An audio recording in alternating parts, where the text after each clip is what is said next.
Welcome to 10,000 Women, 10,000 Stages. Empowering women like you to amplify your voice, your message, your movement. We believe that if 10,000 new women stepped into high-level leadership platforms, we can transform the industries across the planet. 10,000 Women, 10,000 Stages. And now your host, Narissa Street. Hello, welcome to 10,000 Women, 10,000 Stages. So excited to be back with you to help you find and amplify your voice so that you can disrupt the narrative in whatever industry that you're in. I am delighted, pleased as punch, so excited to have with me today Miss Jenna Shellman. How you doing? I'm good. How are you? I'm great. So we are doing something fun called a podcast swap. And what it is we connected and found that our podcasts kind of align in the mission and the message that we're doing. And so we are doing what is called collaboration because, of course, when you know what it is that you truly stand for, you understand there is no competition. You are unique in your market, and you are surrounded by potential collaborators to help and serve the community that you're in. So I'm really excited to have Jenna Shellman with me today. She is the founder of the Leading with Your Gut podcast. Those of you who have been listening to this podcast know that that's right up our alley. So really excited. So hopefully you listen in to hers as well. So Jenna, tell us a little bit about yourself. Well, thank you for the lovely intro. I'm excited to be here. To your audience members, we just had a swap. So I just interviewed Narissa, and I'm feeling very energized by that. I'm feeling so good because we have so many. I don't want to say similarities, but I feel like the stories that you shared with me, I can resonate with. So I'm feeling very good. A little bit about me. I have a podcast. It's called Leading with Your Gut.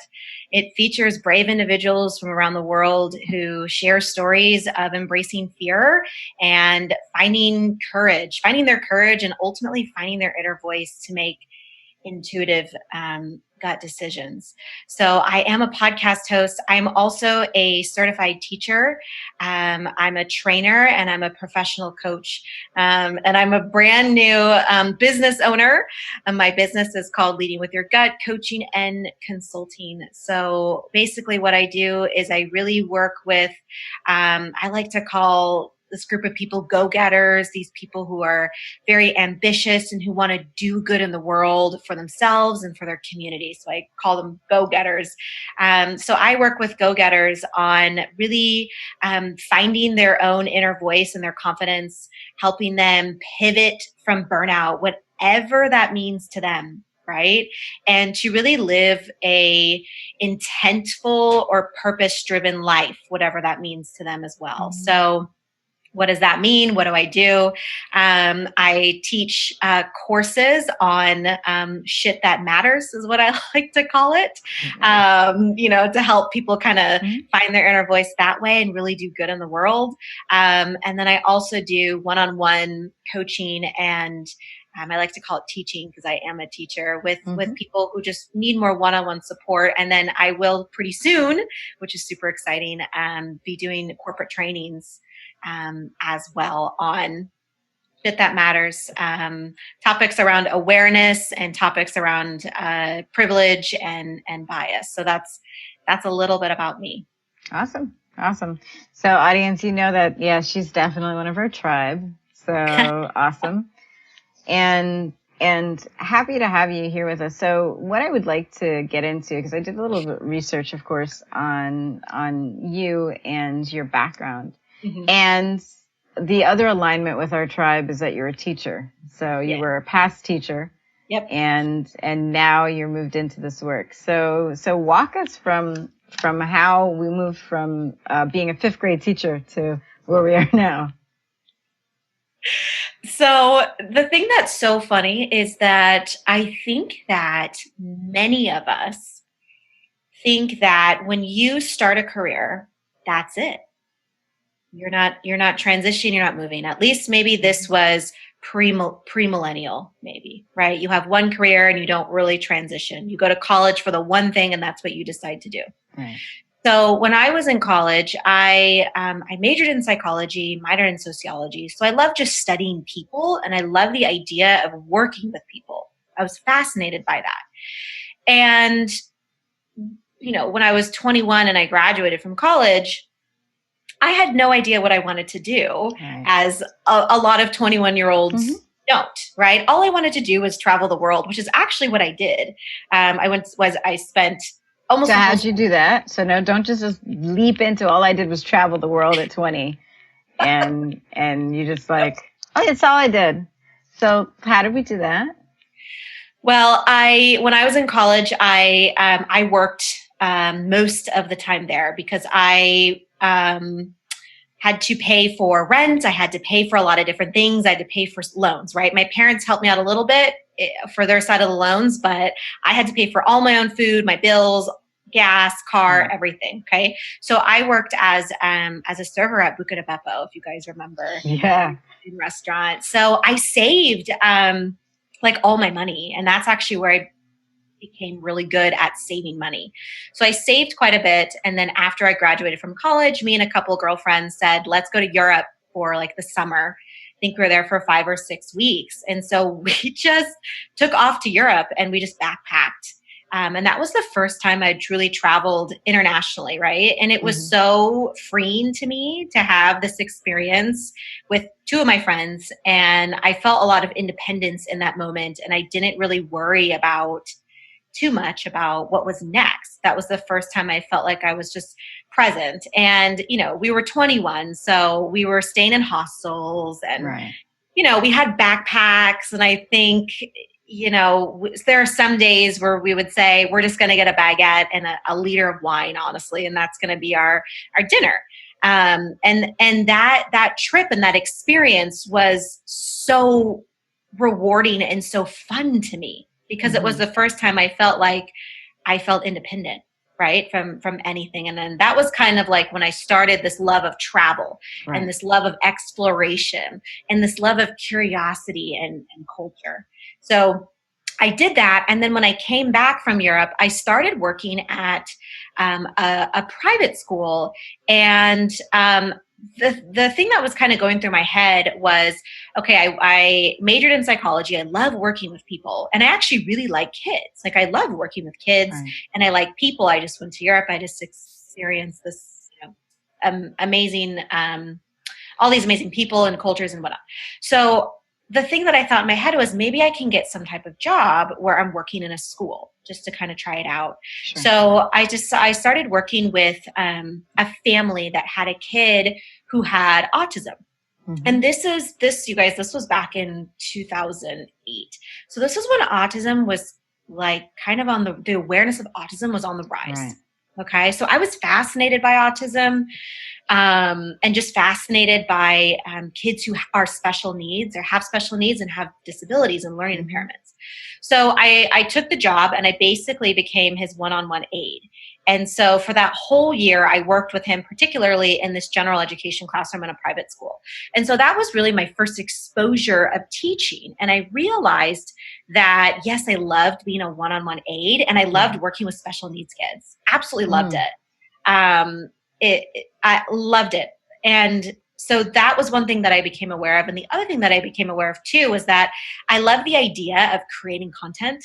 And I love the idea of teaching it in a way where other people can understand it. If anyone's ever worked with kids with special needs, you have to be extra creative in how you deliver your content because you need to do it in a way that they're going to understand. So by doing this with this particular student and then also helping out the gen ed teacher, right, with students who were not learning impaired, right? It was, I enjoyed that. I enjoyed changing the way that I taught my methodology. So that's when I said, I was down in California at this time. I was down in the LA area. And that's when I said, you know what, I think I'm going to moved back to Seattle because my family's from here. I miss them a little bit. And I think I'm going to enroll in grad school and become a teacher. Now, this is in between 2008, 2009. Okay. Right. This is all of a sudden recession hit. Right. And the people who I graduated with, no one was getting a job. Like no one was getting a job. And so everyone thought, let's go back to school. Right. And I thought, well, I do have a job here. I want to move back to Seattle. I love learning.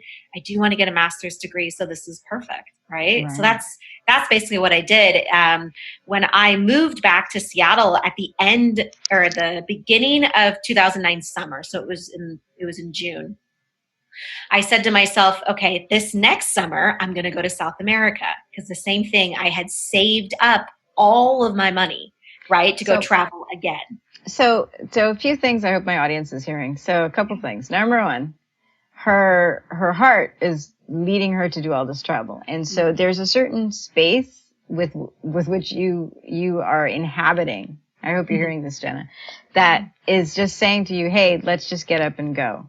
Yep. Right. So, I mean, everybody can save money, with the proper skills, we can save money. But what we do with that money in the service of ourselves is what determines whether or not we have this adventurous life, which I think is great. Yeah. And then, the second thing also, hopefully people who are listening to this in the middle of whatever it is that you're in the middle of, when people are in doubt and when people are in a space of unknown, the first thing that they do is they seek education. Right? So for my listeners who are still trying to figure out what it is that, how they're going to amplify the voice, the offering a course is just an amazing way. Just making sure that you are in service to someone's education will make sure that you're relevant throughout whatever is going on. So, yay. So awesome. So you've decided to go back to grad school, or friends were deciding to go back to grad school, looking for education during the recession. And you're saying, let's go to South America. What was in South America? More adventure. Right? More adventure was there.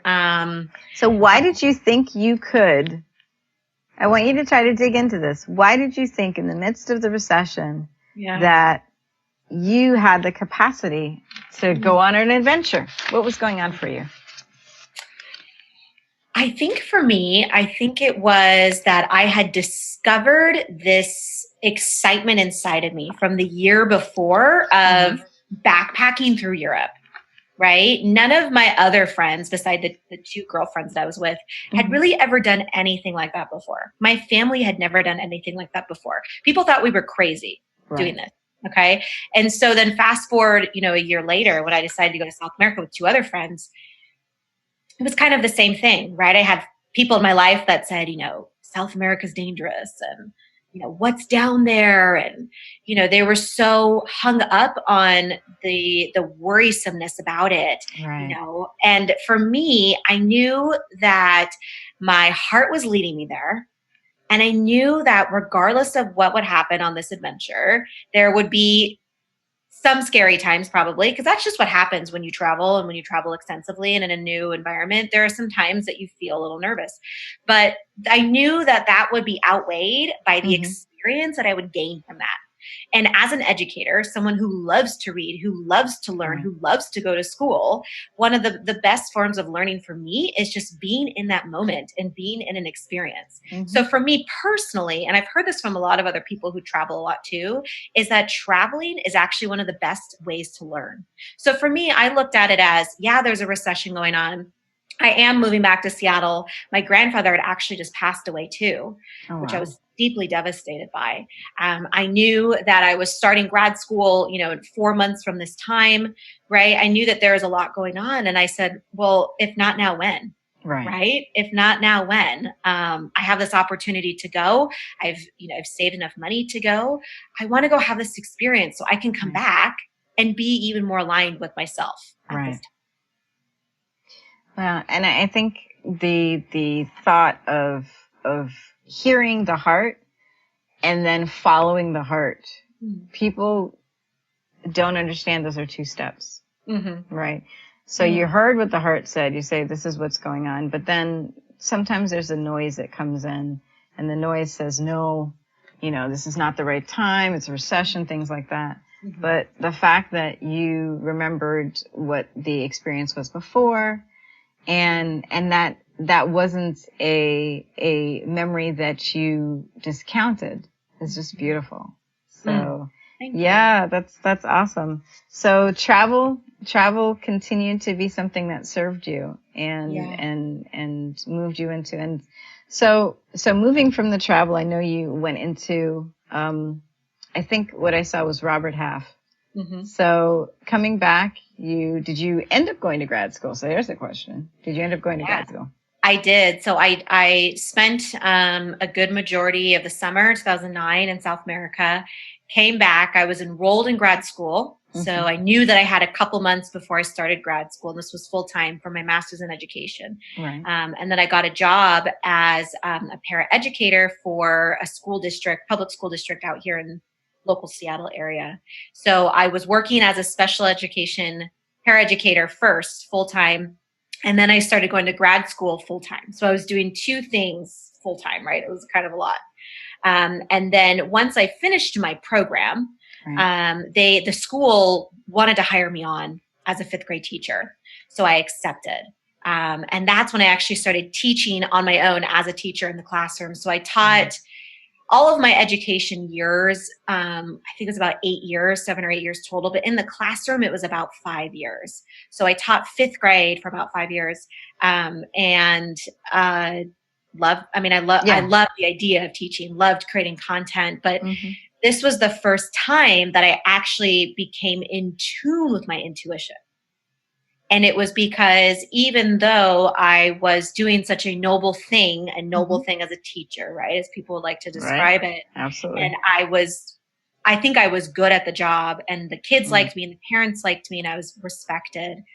I was like very miserable inside. Absolutely. I was so miserable, and I couldn't figure it out.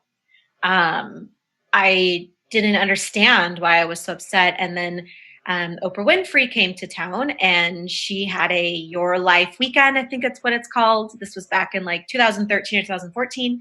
And my mom and I went, and she had all these amazing speakers on. This is when Elizabeth Gilbert was big. And it was really about living the life that you want. And that whole weekend, I just cried that whole weekend because I felt my gut. I heard my inner voice, and she said, you have a great career, but like, this is not exactly what you want to do. Right. You are burnt out. Your values are aligned with teaching, but there are some other values that you have, like being paid well and having autonomy and having a voice as a teacher. You will never get as a public school teacher. You will never get as a private school teacher. And that's the first time I heard it. And that terrified me. That was the first time I heard her. And that voice terrified me. I wanted to shut it off. So I want everybody to hear that. So you heard it loud because it was probably saying something before, but that it's terrifying, right? So you'll know that you're on your way in, that the voice and what the voice is saying to you is terrifying, right? But here's the other question. Let's see if we get it. Even though the voice is terrifying, the promise of what it's saying, how did that feel? It was terrifying, but it felt certain. Yeah. It felt certain. Yeah. It felt like I need to take a massive leap. And it felt like this is trust it. Trust it. Now, did you know where the leap was going to take you? At that time, no. Right. No idea. So it's another adventure. Yeah, it was. My whole life has been an adventure. Isn't that beautiful, though? Yeah, it is, honestly. Yeah. Yeah, you didn't know where it was going to take you. So, like, I think that's the other thing about the intuition. Like, it speaks to you, even though it speaks to you about new things, it still speaks to you in the language that you recognize, right? And so you have this sense of adventure that had been ignited. And now the voice is saying to you, let's go someplace you haven't been before. And it's there again. It's still adventure, just in another venue. Yeah. Exactly. And I do remember thinking back on, when I backpacked in Europe and when I was in South America, and I thought, I had no idea where these adventures were taking me, but I took the risk even when other people were worried. Right. And, I planned as much as I could, and then that was it. And those two experiences were some of the best experiences of my life. Right. So I remember thinking, okay, at the end of the school year, when I'm going to leave teaching, I have no idea at this time what I'm going to do, but I know that I will figure it out because I have that skill and that confidence inside of me to be able to pivot quickly and to figure something out. And I learned that through traveling. You have to do that when you're in another country, especially if you're not native, you don't know the language. You have to kind of learn how to pivot from situations quickly and trust that everything's going to be okay. So that's what I did. At the end of the school year, I waited until the end of the school year. My principal knew that I was leaving, but him and I had a really good relationship, but I didn't tell anybody else. And I was shamed completely from, people in my world. How could you leave teaching? You're so good. What about the kids? I had a lot of that. And then I had that turn into internal shame, a lot of internal shame of. So tell us what that looks like. Tell us what the turning into internal shame looks like.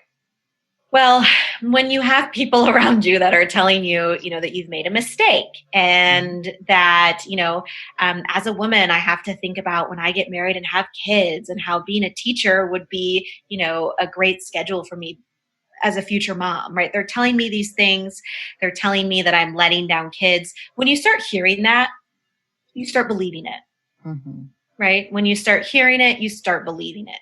And so, there is a moment, when I was in transition, a big moment where I was just like, did I make a mistake?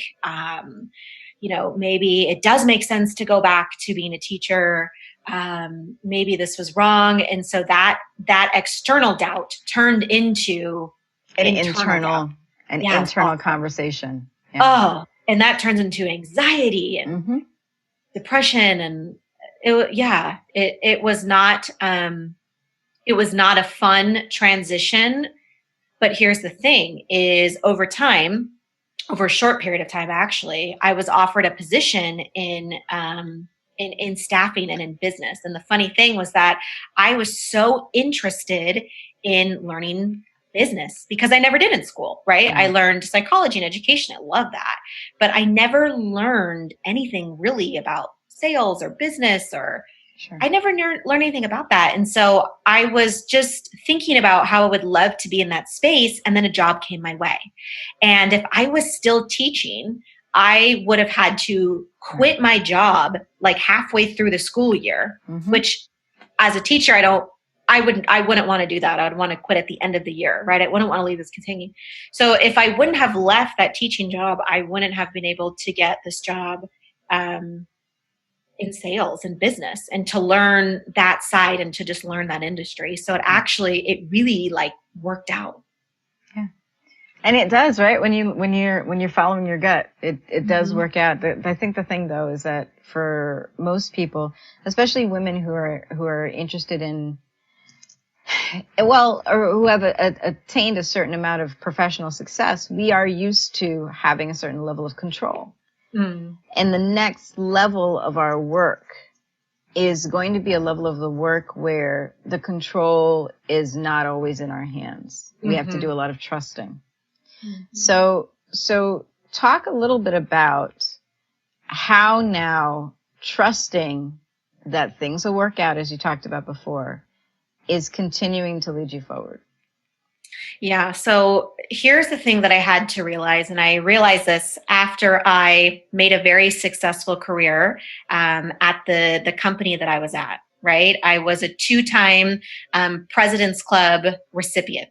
Okay. So if you're not familiar with President's Club, it's where you sell X amount, right? Enough for the company where they send you on a lavish vacation and yada, yada, yada. It was a huge honor. I was promoted twice. So now all of a sudden I'm managing a $6.5 million business in a team.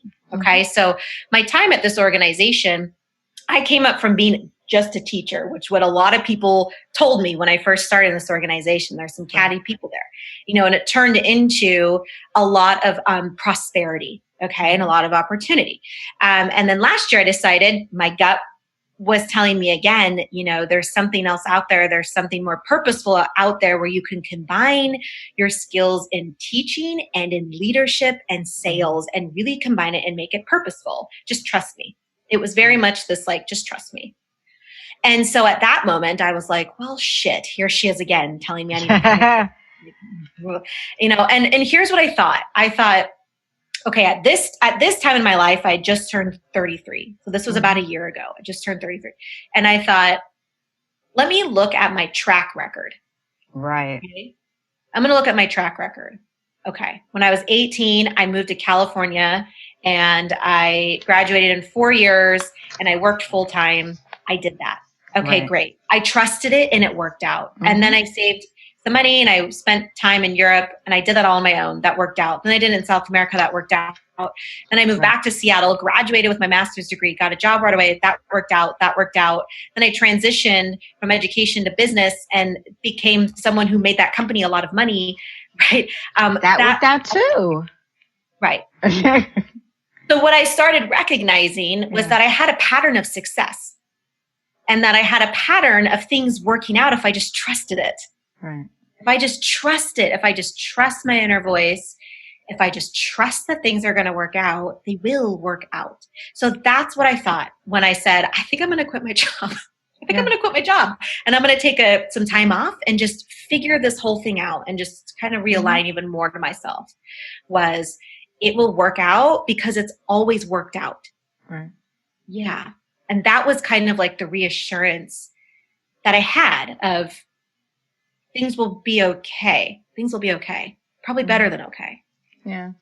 And I like to remind people that also and it has to work out because the work that you're doing is buoyed by grace. And grace sounds like a really fluffy word, but when you're really doing something that is not only in alignment with yourself, but as you're saying, you're blending your leadership, you're teaching your sales.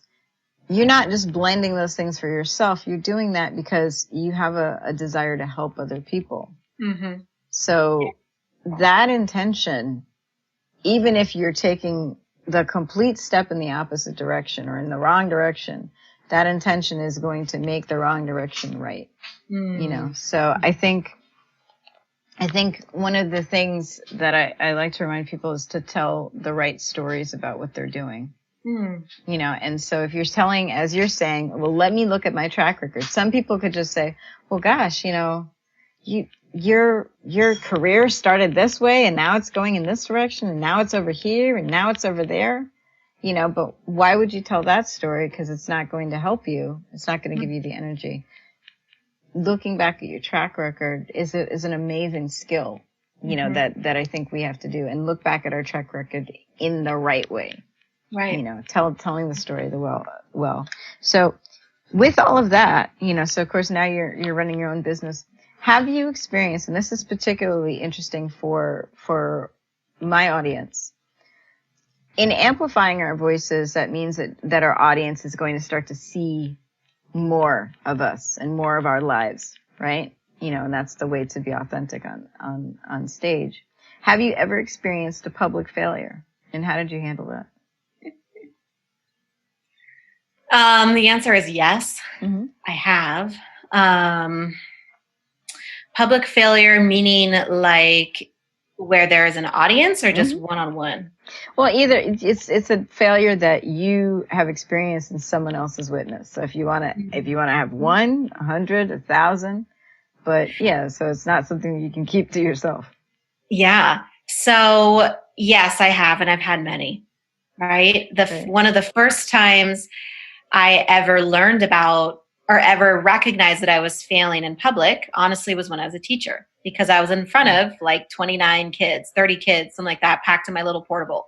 And as a new teacher, I was trying very hard to get the content across But there are so many times that I recognized that I was failing to get it across, right? And at the same time, trying to maintain the control of the classroom and, all of those things. So that was the first time I really recognized that there's so much that could go wrong when you're in front of a large group of people. And one of the ways that I had to recoup from that was to recognize that I'm not perfect.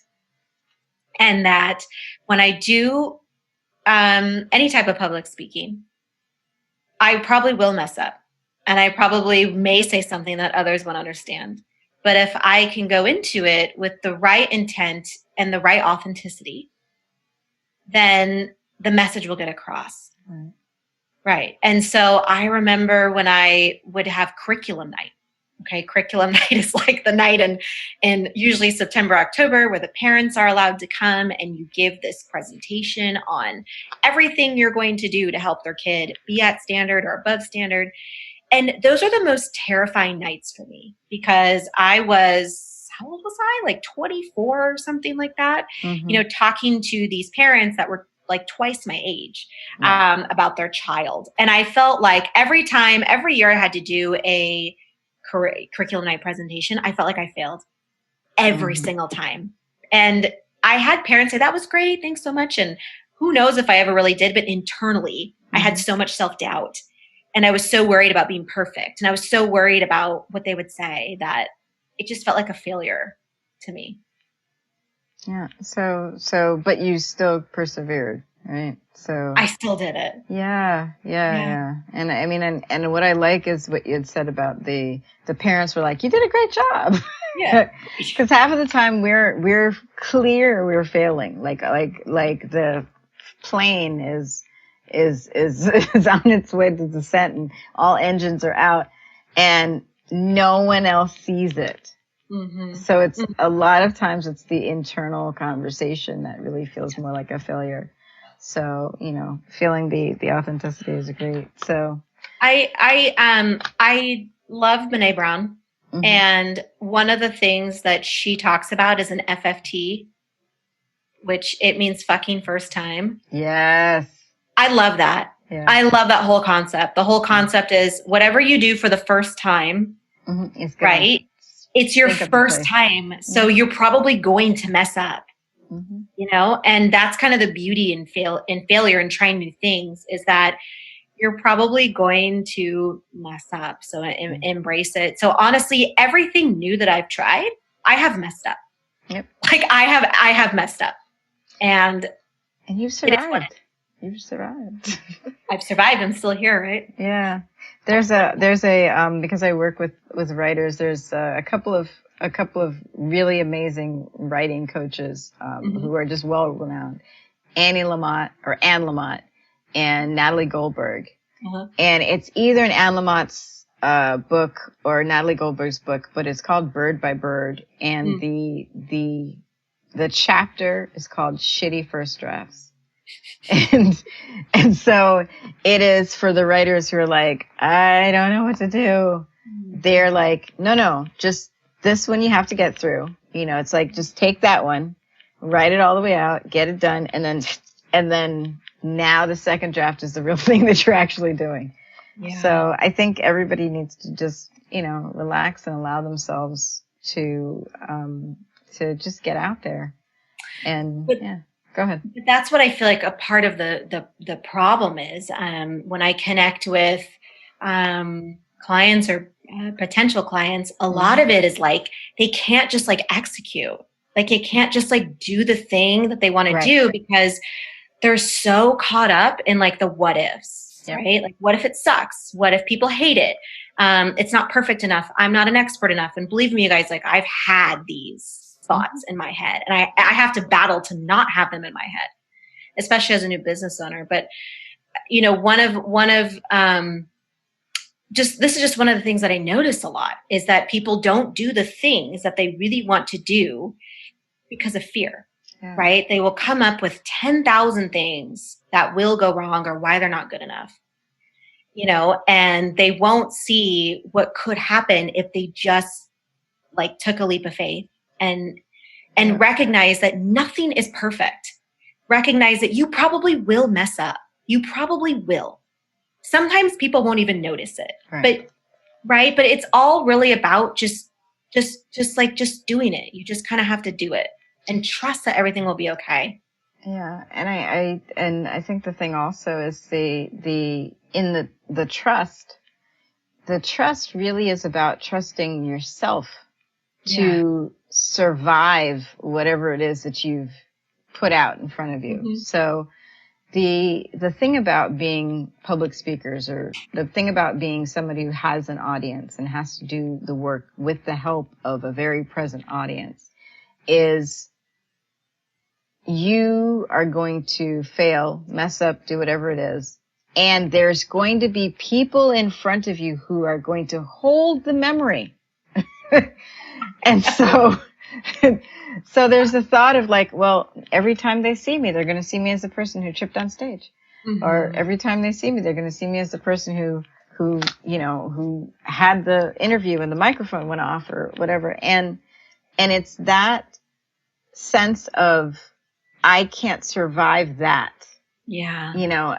And if you're able to switch that story and say, well, no, you've survived other failures, things you didn't even know were failures, and you're still here. So just that thought of allowing the narrative to be one of resilience, that, you trip, you move off. I was reading a wonderful article. Actually, it was an NPR interview with Ashima Shiraishi. And she is the 19-year-old world record holding rock climber. 19, right? She's been climbing the rocks since she was 6 years old in Central Park, right? And so what she said is that most of climbing is falling. Most of it. She said, you're prepared for the fall. And I'm like, but rocks are pointy. like, how are you? And I thought about it. I said, well, wait a second. She's okay with the fall. Yeah. Because she knows she's going to survive the fall. Mm-hmm. And still she continues to do this thing that she loves. Yep. So I want us to take away, you're doing the thing that you love. You're going to survive whatever the failure is. Yep. So the love is going to carry us forward. So you've been an amazing, amazing guest. And so we're going to ask you a couple more questions. Okay. So the first one is going to be one of my favorite questions. James Lipton, it was an interview mentor. Like, I loved his work. And so, as he has now ascended into the space that he always talked about, I have borrowed a paraphrase of one of his questions. So, if heaven exists on earth, what would it have to include? If heaven existed on earth, what would it have to include? Absolutely. It would have to include true, authentic love and respect for all groups of people. Wow. Mm-hmm. Okay. All right. And was there anything that I should have asked you that I didn't ask? You asked a lot of very good questions. Where people can find me and what I'm doing next. Maybe? Oh, yes, that's the next one. So go ahead and fill in those blanks. You can go to my website. It's just leadingwithyourgut.com, or you can type in Google Leading with Your Gut Coaching and Consulting. You can email me. It's info@leadingwithyourgut.com if you are someone who's curious in learning more about my services. Right now, I am teaching a live workshop, a live course on awareness around privilege and racism. Right now, I have 2 cohorts going. It's my FFT doing this, but it feels good, and based on my students who are in the class, they said that they are enjoying having a space where they can feel like they can speak about their experiences and understanding of what they thought privilege was and what racism was, and they can feel like they're not being judged by me. So I've created a space where me as a Black woman, as a Black biracial woman, is allowing people who are just curious and admitting that their curtain has been veiled. So the class is called Unveiling My Curtain to Privilege and Racism. So that's been really, really fun. And the first cohort, the last day is on Wednesday. I'm so sad. And then the second cohort, the last day is the next following Wednesday. I don't know when this is going to be aired. But in the month of July, I'm actually moving that course to an online course that will be on teachable.com. Nice. So it won't be a live course. It'll be a non-live course that'll have more enrichment involved in that as well. So more to come on that. Follow me on social media. Instagram, I have 2 handles. You can just find me. It's Jenna Shellman, or it's at Leading With Your Gut. That's usually my favorite social media platform. I do have Facebook and Twitter. I'm not on it as much, or LinkedIn. And that's basically it. That's what I'm doing. Yay. That's awesome. That's how you can find me. Yay. Well, it was a pleasure to have you. And so all of that information will also be in our show notes. And so hopefully you tune in to us again at 10,000 Women, 10,000 Stages. Thank you.